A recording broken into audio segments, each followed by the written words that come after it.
I think creativity is everywhere. I see creativity with my grandmother cooking. I see it at the winery, making wine. I see creativity with a mother and her child. For writing, it's bringing that creativity into structure. That's where the tricky part begins. It's always a spark. It's always a quick moment of, I almost feel like something came to me, or I have an idea. It could be a world, it could be a character, it could be a situation, a question I might be asking myself about human behavior, but that will always happen in an instant. And the slow burn is the details. Some people use note cards to do this. I use notebooks. It's something about how I'm thinking about the details when I'm writing in longhand that makes it flesh out a little easier for me. I will have a question or have an idea. It might be, I want to explore secrets, could be jealousy, could be an actual situation. And I'll just begin to just write notes about it. Snippets of dialogue, locations. It might be a wardrobe idea. It could be a plot point, but it all in a random way goes into these notebooks. Then I go back and just read the notebooks and highlight that character goes through this, that character then experiences that. But just going through the books, adding the dialogue, adding the story beats, finding the connective tissue through all the journals, then helps me either write it in an outline form or in note cards. And then from there, I look at the structure of the whole story until I feel I have enough sort of juice to go to my laptop.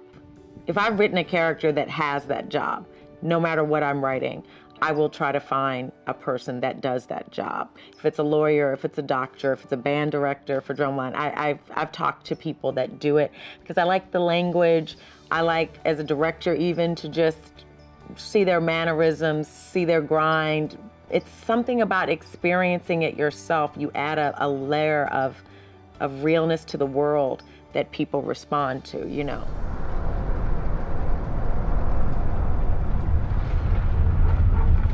We are here. So I'm here on what I frequently do, which is sort of reconnaissance missions, where I go to the places that I set pictures and talk with the people, I eavesdrop, I hear stories. And I met this incredible family that has really lived an experience here making wine that so suits the story that I want to tell.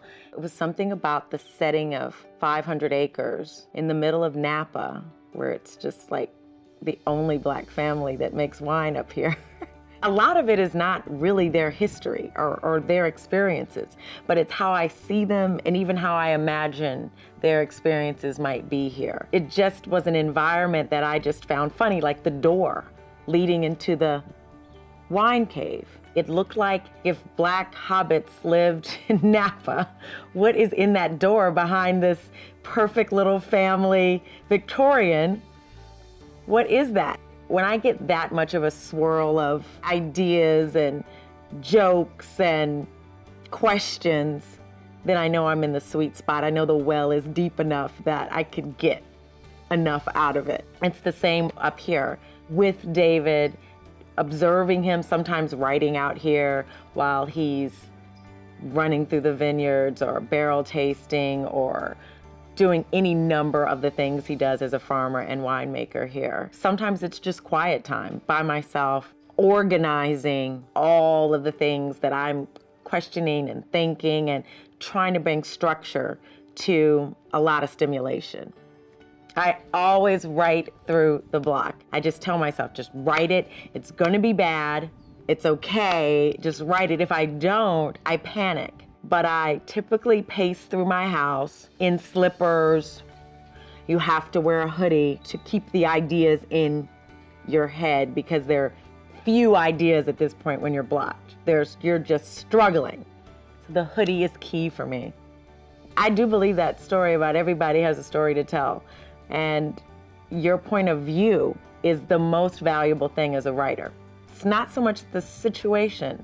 Your point of view to the situation is what makes you valuable as a writer. That's what I rely on. If it's a subject matter that has been touched on before, then I dig deeper into my own point of view on it. And that's what I'm offering.